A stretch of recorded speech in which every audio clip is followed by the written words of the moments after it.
अखेर माड्याचा तिढा सुटला। आता होणार रणजितसिंह विरुद्ध संजय मामांची लढाई।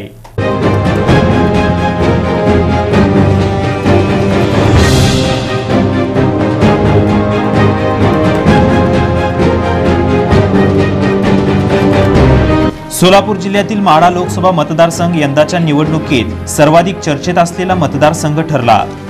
आधी राष्ट्रवादीच्या उमेदवारीवरून बराच घोळ झाला।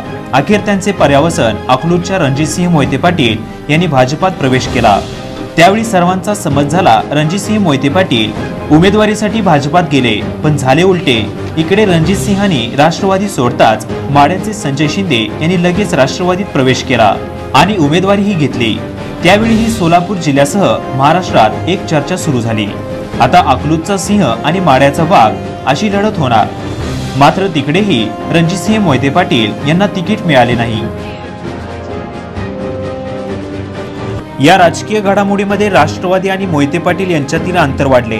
याबरोबरच भाजपच्या उमेदवारीचा घोळही सुरू असून आता यात मार्ग काढण्याचे प्रयत्न सुरू आहेत। माढा लोकसभा मतदारसंघात राष्ट्रवादी काँग्रेसने संजय शिंदे यांच्या रूपात तगडा उमेदवार दिल्यानंतर भाजपनेही तोडीस तोड उमेदवार देण्याची रणनीती आखली आहे।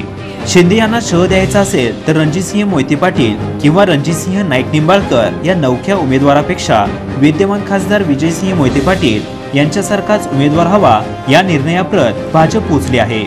यासाठी भाजपने रणजितसिंह मोहिते पाटील यांच्यासह खासदार विजयसिंह मोहिते पाटील यांनाही अर्ज भरण्यासाठी लागणारी कागदपत्रे काढण्याची सूचना दिल्याच्या चर्चा सुरू होत्या। माढा लोकसभा मतदारसंघात राष्ट्रवादीने संजय शिंदे यांची उमेदवारी जाहीर करून आघाडी घेतली आहे। रणजितसिंह मोहिते पाटलांचा भाजपमध्ये प्रवेश केल्यानंतर त्यांची उमेदवारी निश्चित मानली जात होती। मात्र त्यानंतर भाजपच्या गळाला सातारा काँग्रेस जिल्हाध्यक्ष रणजितसिंह नाईक निंबाळकर लागले। महसूल मंत्री चंद्रकांत पाटील यांनी तर माढ्यातून रणजितसिंह निंबाळकर यांना उमेदवारी दिली जाणार असल्याचे जाहीर केले। मात्र संजय शिंदे यांच्यासमोर दोन्ही रणजितसिंह टिकणार नाहीत याची चर्चा माढा मतदारसंघात सुरू झाली। त्यानंतर भाजपने आणखी काय डावपेच आखता येतील याची चाचपणी सुरू केली आहे। भाजपसमोर हे दोन्ही रणजित व सुभाष देशमुख यांच्याशिवाय पर्याय दिसत नव्हता। माढ्यात धनगर समाजाचे प्राबल्य असले तरी संजय शिंदे यांना टक्कर देण्यासाठी मराठा आणि तोही तगडा हवा याची जाणीव मुख्यमंत्री देवेंद्र फडणवीस यांना झाली आहे। त्याचमुळे त्यांनी विद्यमान खासदार व अद्याप भाजपमध्ये प्रवेश केला नसलेले विजयसिंह मोहिते पाटील यांनाच गळ घालण्यात आली होती। मात्र विजयदादांनी स्पष्ट नकार दिला।